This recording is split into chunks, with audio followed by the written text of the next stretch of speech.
Welcome to the Mano podcast. I'm George Laws Garcia, Executive Director of the Puerto Rico Statehood Council. And on today's episode, we have Brigadier General Victor Perez. He is the immediate past Commander-in-Chief of the Military Order of the World Wars, a national veteran service organization. Born in Massachusetts, he's a proud graduate of the University of Puerto Rico. Brigadier General Perez began his 36-year military career as an enlisted soldier and rose through the ranks within the Puerto Rico National Guard.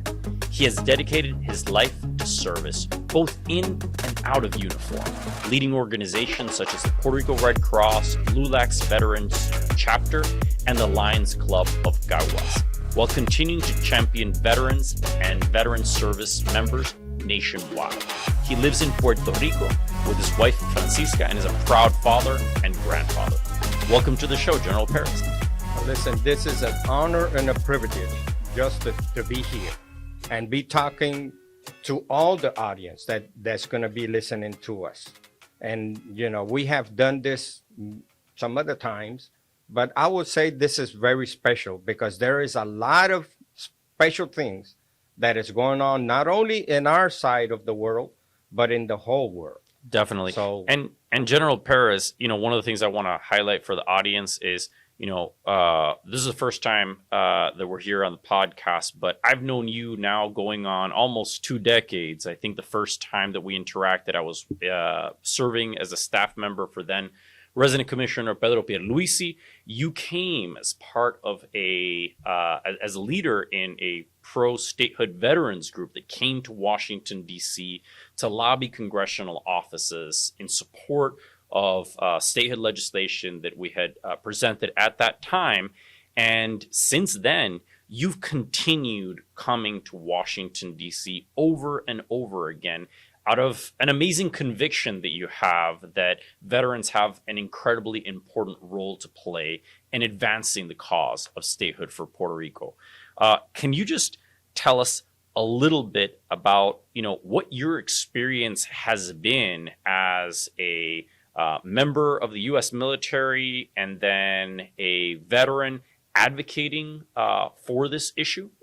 well, let me say something that I wanted to say first. Yes. Okay, since we are, you know, in the Veterans Month. Yep. Right, and we just passed the Veterans Day. November 11th, and I have the privilege of being here in Washington D.C. in this time and this day. I want to, shout out loud and clear, thank you for the service of every man and woman that have served throughout the history of this great nation. And just talking about Puerto Ricans, 250,000 Puerto Ricans approximately throughout the history of this great nation have served in every conflict, talking about World War I and World War II, Korea, Vietnam, and now on the modern days, you know, the Gulf War and whatnot, you know, the war against terrorism. And we have done it all. We have done it all. Puerto Ricans, right now we have 9 Medal of Honors. Our own, you know, Brigadier, the 65th Infantry Regiment is one that has received and was presented the Congressional Gold Medal. And they are very little entities, organizations, or persons that have received this prestige recognition. Why? Because of the valor and what we have done throughout the history of this country in every conflict. And definitely they deserve that. And that represents what the Puerto Ricans have given to the nation itself, and for the freedom and justice that not only our nation and Puerto Rico lives in, but the whole world as itself. So what does that mean to, let's say, you know, talking about just Puerto Ricans, military service persons, members, females and males? Well, we have served, we are currently serving, and we're going to continue to serve because we do this proudly, and we have no hesitations to do it. But interesting to say is that if I lived in the United States, and I have lived in the United States several times, you can vote for the president and you vote for your representation in that Congress, yeah. and that particular state, 2 senators and several Congress people or congressmen and women. But if you go to Puerto Rico, you have no right to vote, neither for the president nor any congressman or senate. So they are the ones that send us to conflict. We go to conflict. We have no problems with it, but we have no way to influence their decisions because in Puerto Rico, we don't have that representation. We do have a resident commissioner that has a voice, but does not have a vote yeah. in Congress. And what happens with that? Okay, so I have been with you and many other veterans and many others that advocate statehood for Puerto Rico, that we have to go to Congress and talk to congressmen and women or senators that we do not have any, we don't elect them. So exactly. Since we don't elect them, we don't have that vote, then we have to go to them and convince them of whatever we're trying to convince them, which is not an easy task to do. Yep. But regardless if it's easy or not, we're going to continue to do that because then you said, okay, so we have done it. So we have done it. We have served. We are serving and we're going to continue to serve. And we have advocated. We continue to advocate and we're going to continue to do this until Puerto Rico is a state of the United States. No, and that I think that's incredibly important because Puerto Ricans contribute to the United States, and Puerto Rico as an island contributes to the United States in countless different ways. However, for those individuals like yourself that are veterans that have served, the level of commitment and sacrifice that you've put forward is something that is very hard to ignore.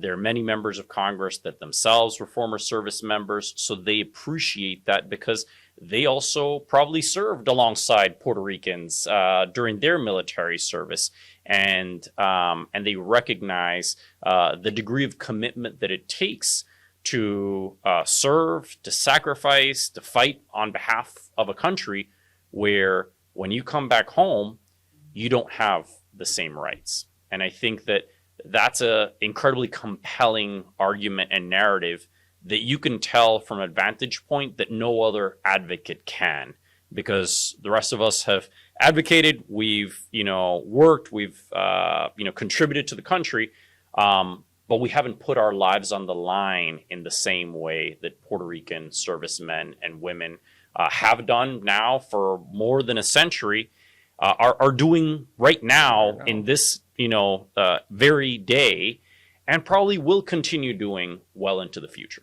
35,000 men and women currently are serving in all the armed services. That are Puerto Rican. That are Puerto Ricans. Again, and we have done it, we are doing it, and we're going to continue to do it because we do it proudly. And we know that we are part of the national strategy defense of our country. And again, we're going to continue to do that. But interesting or not, like you said, well, we don't vote for the commander-in-chief, who is the one that sent us the harm's way. Yeah. And we don't have no representation, Congress, Senate. So, which are the ones that have the legal authority to declare war. Yeah. Right. Yeah. So, again, but then we're going to do it. We have done it, and we're going to continue to do it. I have several, veterans partners that Yeah. and I'm just mention one or two of them. Yeah. But then we have, because, when you see pictures of us and what we have done, I'm talking about with statehood and the pictures that we've been in Congress and whatnot, you see this, couple of faces that they are always there. Always there, yeah. So I'm going to talk about Abraham Garcia Capacete. Yep. He is one of our heroes. He's a Vietnam veteran. It's incredible just to see him coming to Congress and lobbying in the favor of statehood. And he's well into his like late 70s, right? No. He's in his 80s. He is 84 years old. Wow. 84 years old, but he is stronger than an ox. Yeah. And every time we say that we are going to Congress to lobby, he's the first one in the plane. Yeah. And he pays his own way going and coming back. So that's another interesting thing about, all these people and all this group. And there's a lot of people that does that. Yeah. But then these veterans, that they are, again, sacrifice, pure sacrifice. So they continue to sacrifice themselves because we're not talking about people that has a lot of money. Yeah. But then another one, Hector Ramos, that not so long ago, he had this heart attack and I don't know what. So he was his health was hampered. But I am glad to say today that right now he is again active. He is sending letters to Congress and to the Senate because he is a master in doing that. And I appreciate what they do. And I just wanted to mention because, and I can keep on with some other people, but it's meritorious just to mention some of them because they really are, ongoing heroes. They were before and they currently are in this, advocating statehood. They do it by passion. They have done it. They're doing it right now and they're going to continue doing it. Yeah, no, and that's incredibly important. And what I've seen in the time that I've been here in Washington, D.C. over the last 20 some years is that the veterans that come, they come with absolute dedication to improving the lives of the veterans in Puerto Rico, improving the lives of the veterans' families and the broader, community at large on the island, because they want to have people be able to stay on the island and not have to lose their benefits or lose their rights, because many of these veterans have also at some point resided, stateside, whether they were stationed at Fort Bragg or, someplace else in the States. So they experienced what it was like to live stateside, to have full benefits, to have equal rights. And then because they wanted to return to the island, they were stripped of some of those rights that they fought and served to defend. Let me mention one more person that I have to say this because it's honorable.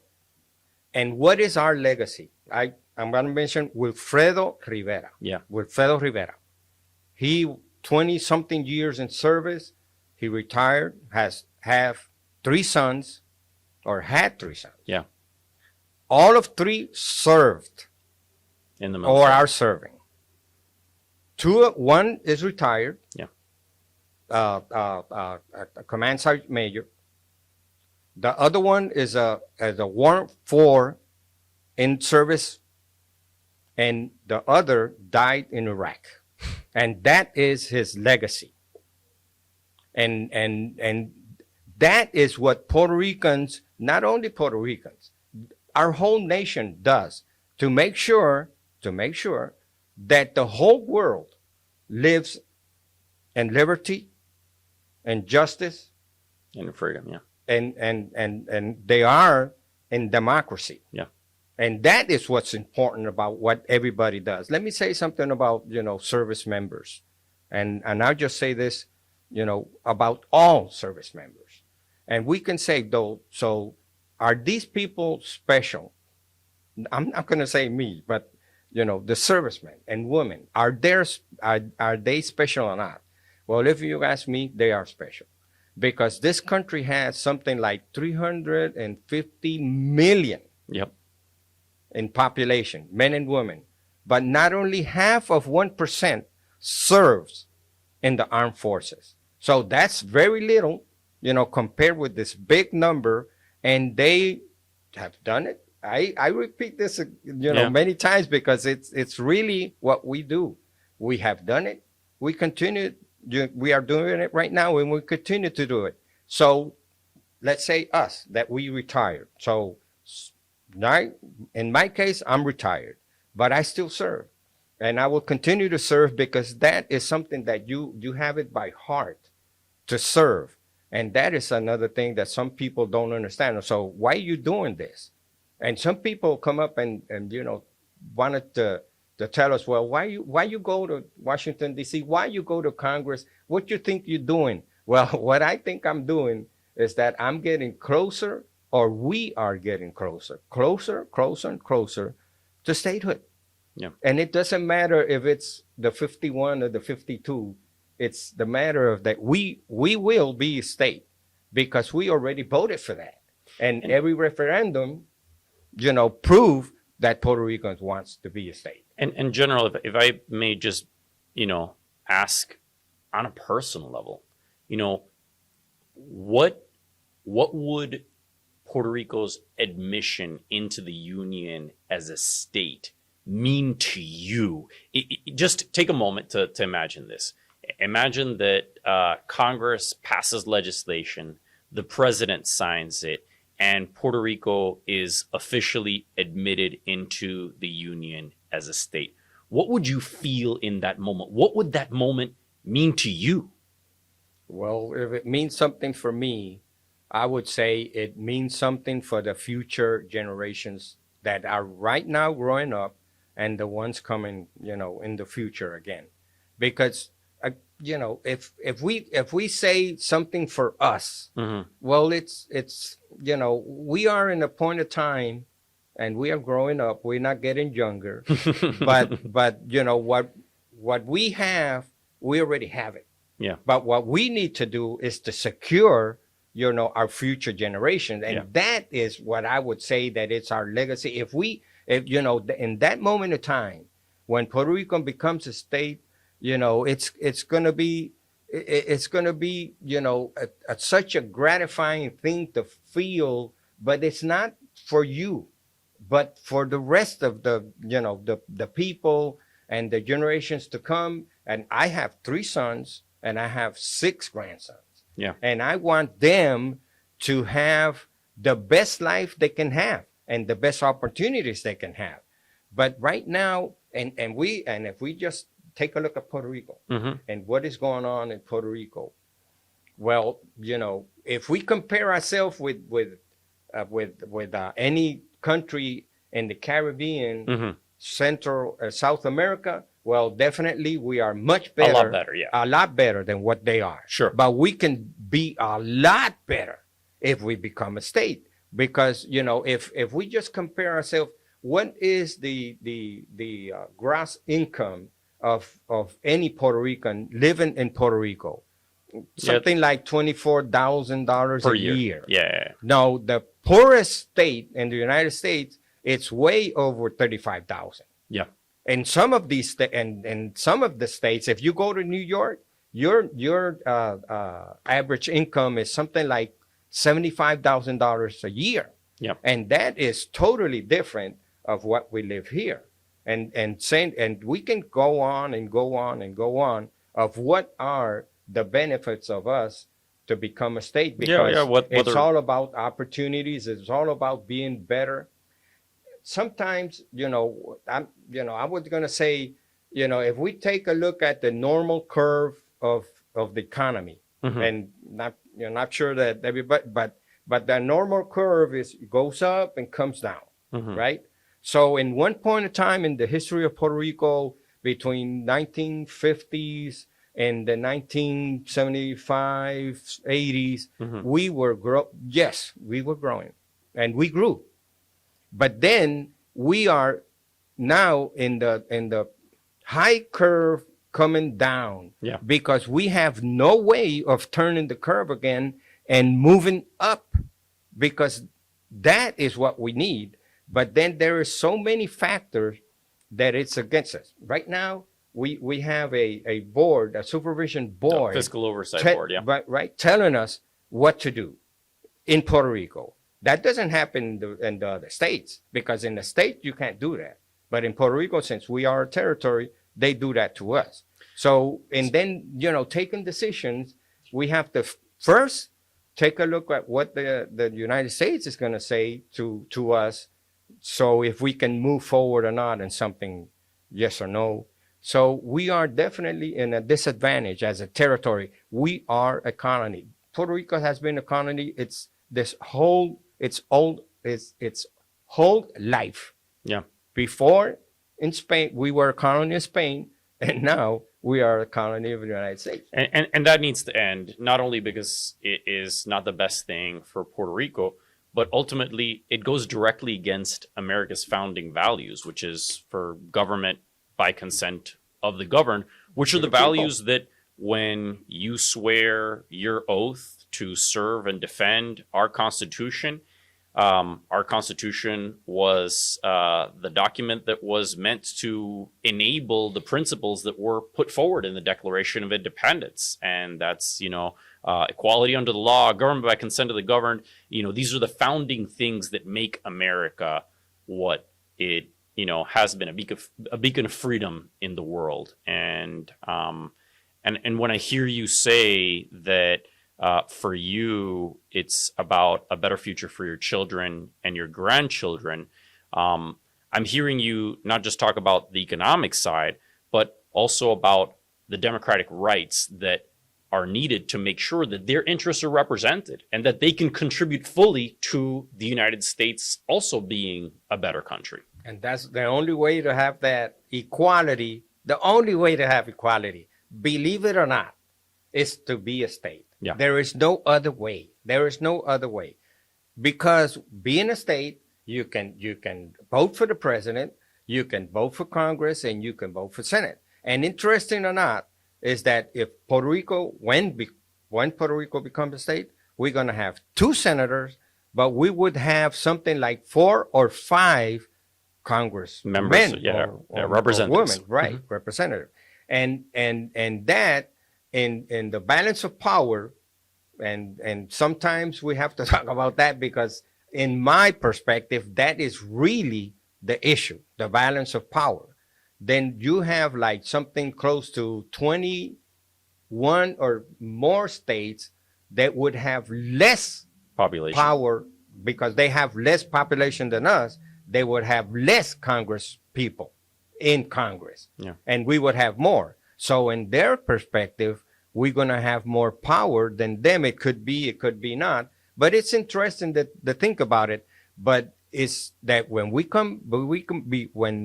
become that next state, we are not going to be a weak state. Yeah. Even though we are just 100 miles long and 35 wide, we are going to be very strong and very influential. And one of the things that I think is interesting about the point that you raise is that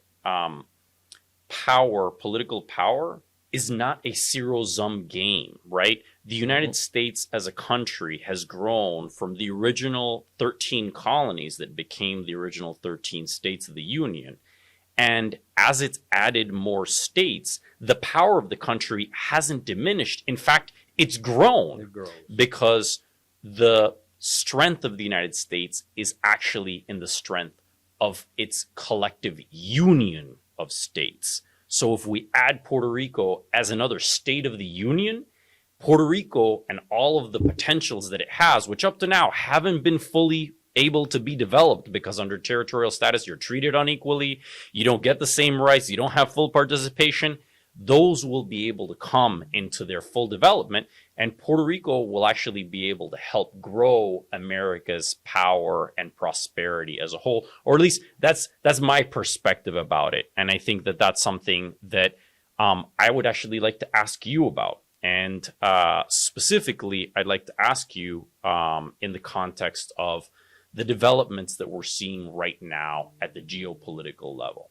So in the past several months, there has been a growth in the amount of military forces from the United States that are operating in the Caribbean out of a very significant concern regarding the amount of drug trafficking that has been coming from the Caribbean into Puerto Rico and into the rest of the Union, out of concerns about the illegitimacy of the government of Venezuela in particular, which has played a critically important role in the growth of some of these transnational criminal networks, but also in the opportunities for other global superpowers and near peers to the United States like China and Russia to establish a foothold in our hemisphere and in our region. And if we think about the context in which Alaska and Hawaii were made states back in 1959, it was a geopolitical context in which America wanted to not only honor the people there with full rights as citizens, but also make a statement to the world that these are permanent parts of the United States. Now, with Puerto Rico right now as a territory, technically, we could still end up becoming an independent country, which I don't think would be the best either for the people in Puerto Rico or for the United States as a whole.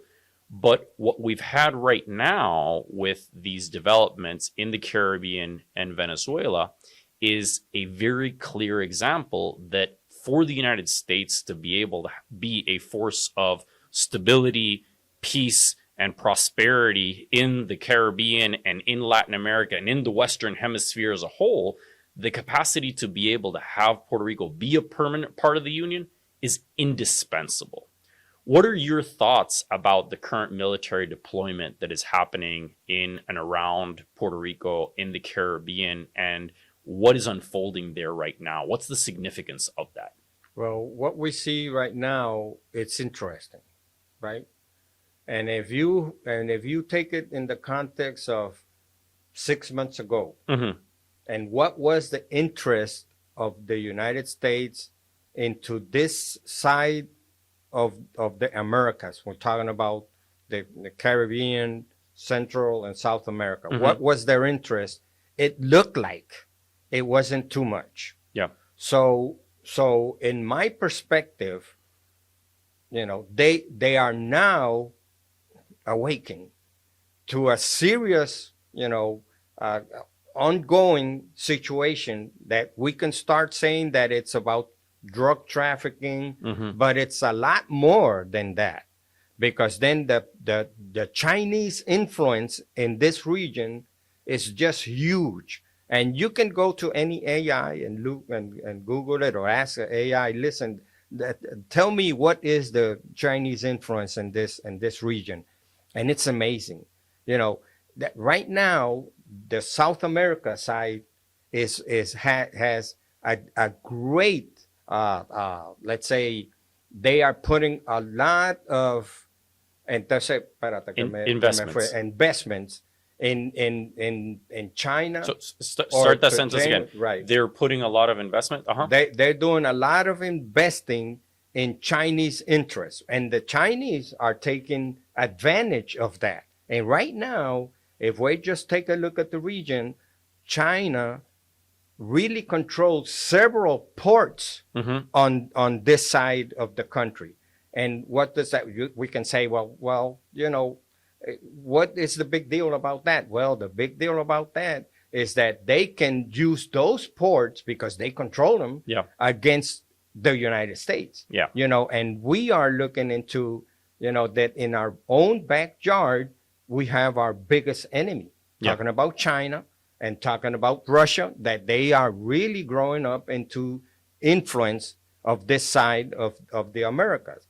So right now, looking into what's going on, just looking into what is going on in the buildup of military presence in the Caribbean, now saying that it's going to be, they are looking into Venezuela itself and the drug trafficking, but Venezuela is one of the most benefactors of these other countries, China and Russia, and that has to be stopped.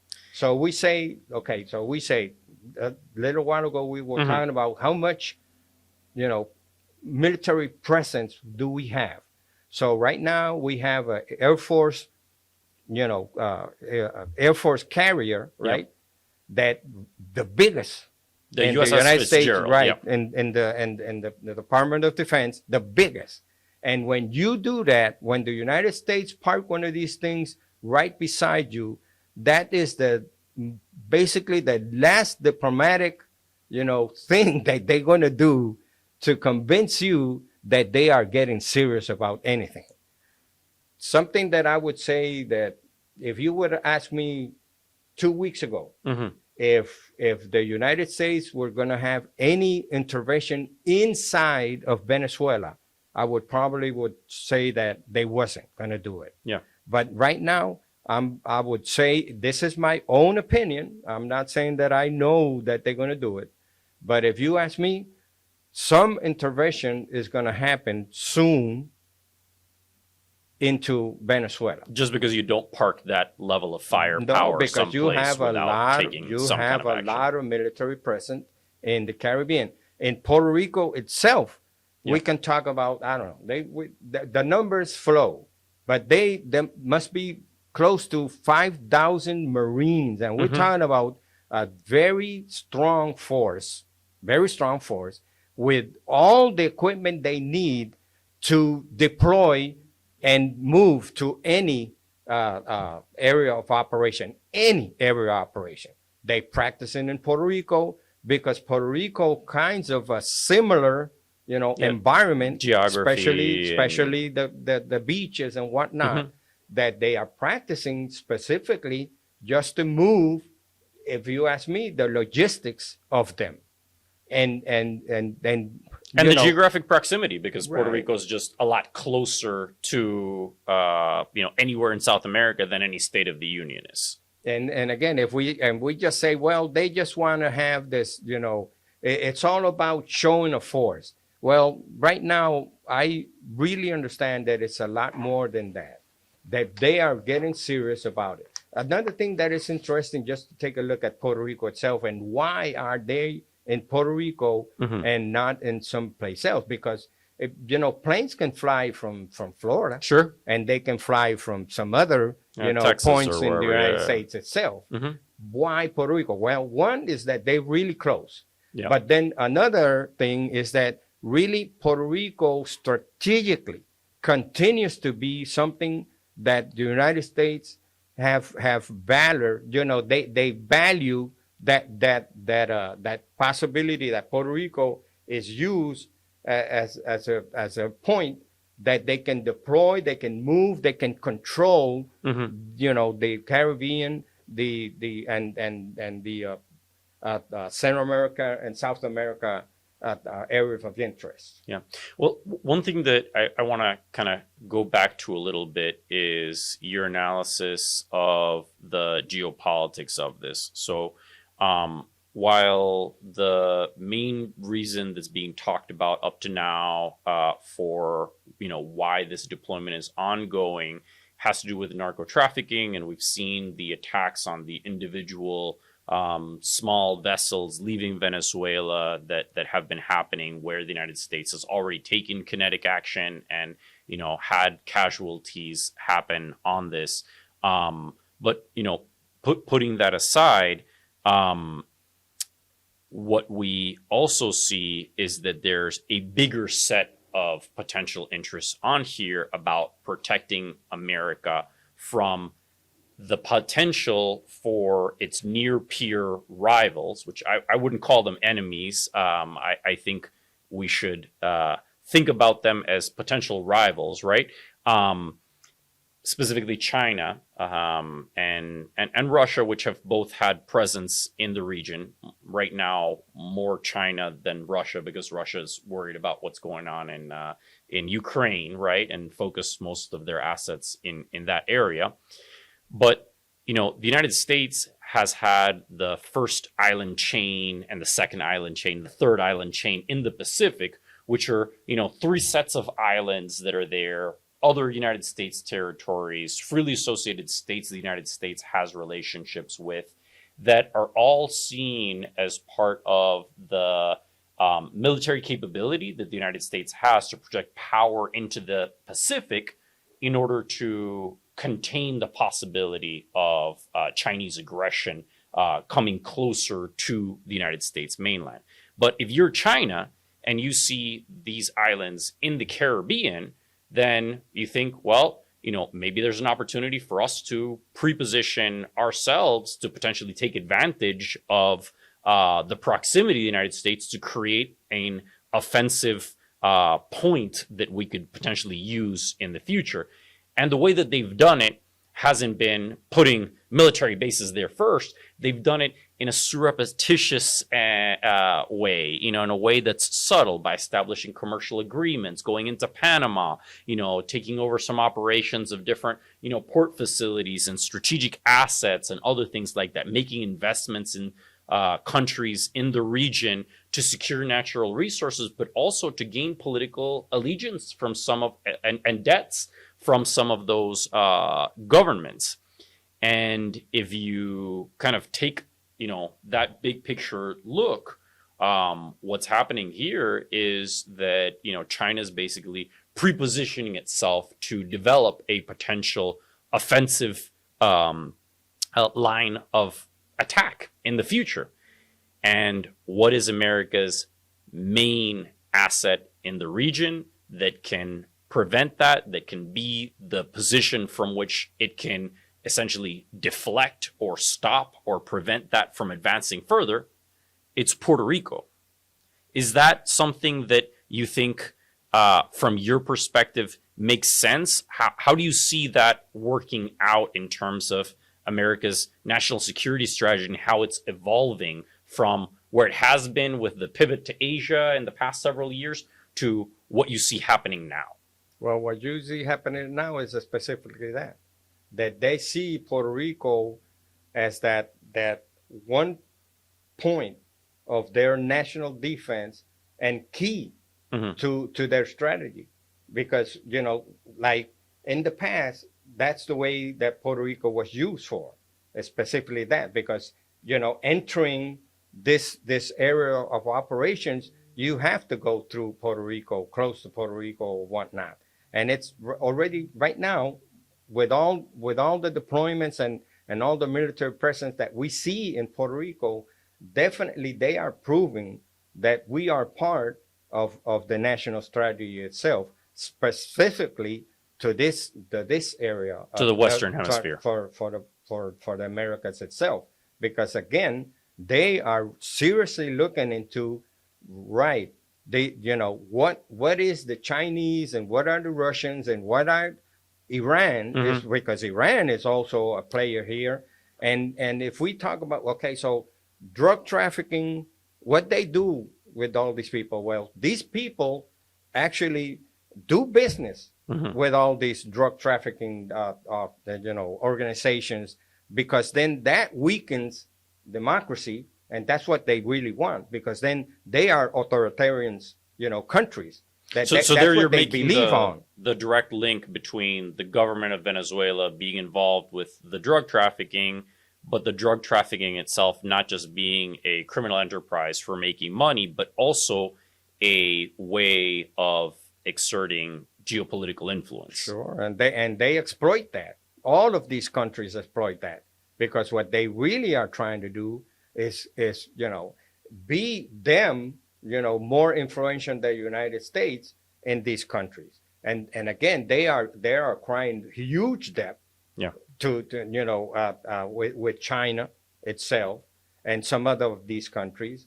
And so they are actually separating this part of the hemisphere from the United States itself. And the key thing here is democracy. Yeah. And that is what we have to really, save, because we are all about democracy itself. That's the way we believe, the right way of living, and we don't want to change that. And if we take a look at what's going on specifically in some of the countries of South America, they are getting away from democracy.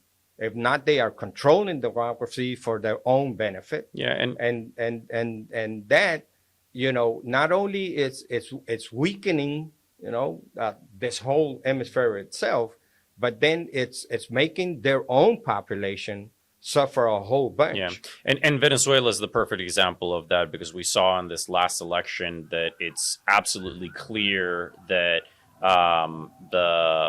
President Maduro was not elected, that he couldn't show the results of the final vote tallies for the election. He just declared that he'd been reelected, and the net result of that is that there's no legitimacy in that government, and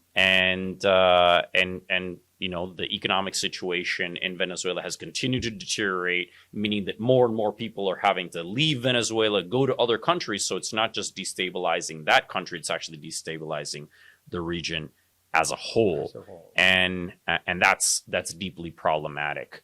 One of the things that I think is really important for us to talk about as well is the perspectives about this military buildup of people on the island in Puerto Rico. So in recent weeks, there has been a number of different reactions that have come about as a result of that. Here in Washington, we've had some members of Congress, in particular Representative Nidia Velázquez, who has, cried out against the increased U.S. military presence on the island, and tried to recall in the memory of the people of Puerto Rico some of the situations that happened with the U.S. Naval Training Facility in Vieques, which, as far as I'm aware, has not been reactivated in any way, and there's no plans to reactivate that in any way.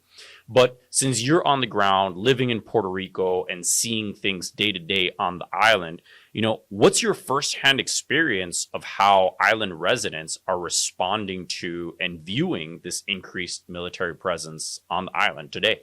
Well, I would say that they welcome it. So you're going to have some percent of people that they're always going to say something against whatever is happening in Puerto Rico. And that is, facts of life. But if we take a look at it right now, what's going on, the presence of the military in Puerto Rico and how Puerto Ricans feel about it, well, they feel it's okay. They feel it's welcome. Let me tell you something, that we have to realize, us, Puerto Rico and Puerto Ricans in Puerto Rico, 3.2 million U.S. citizens. We are part of this country. Yeah.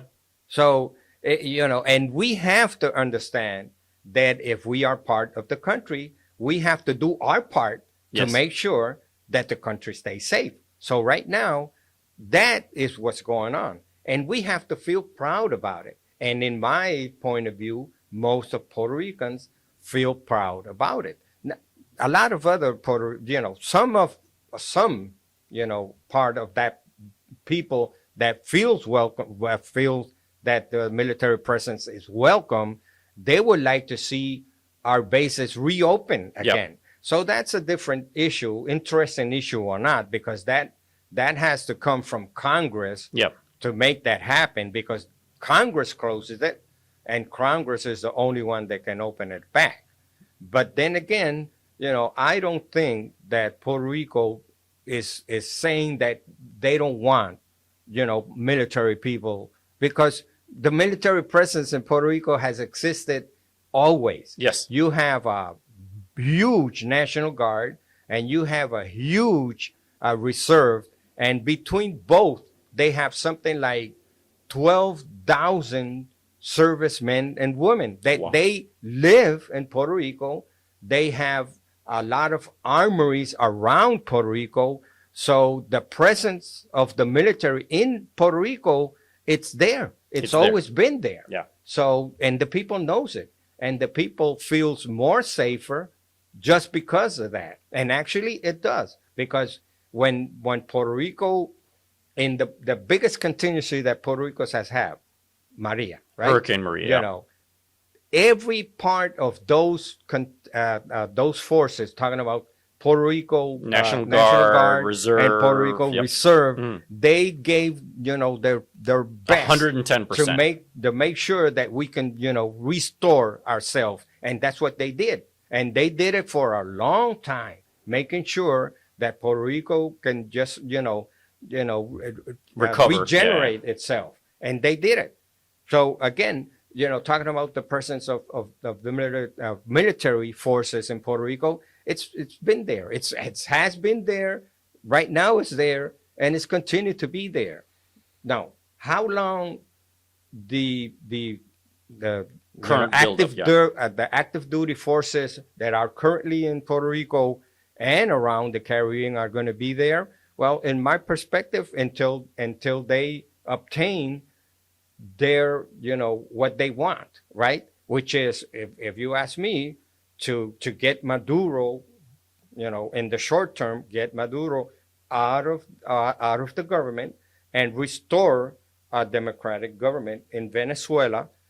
And then that way they can restore their own interests, not only in Venezuela, but in South America itself.